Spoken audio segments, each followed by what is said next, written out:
દાદા લઈ દો ભગવત ગીતાની ચોપડી રે, અમે વાંચીને કાઢીએ દિવસ.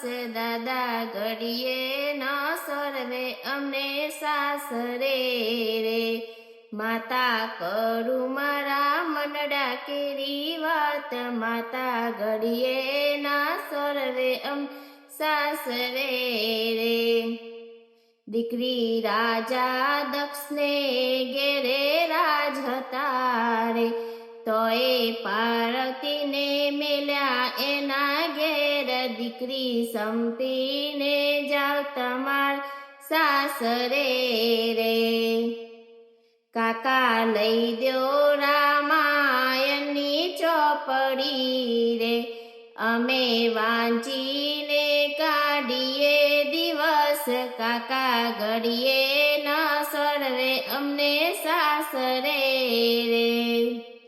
ભત્રીજ રાજા જનકને ઘેરે રાજ હતા રે, તોય સીતાજીને મેલ્યા એના ઘેર. ભત્રીજ સંપીને જાવ તમાર સાસરે રે.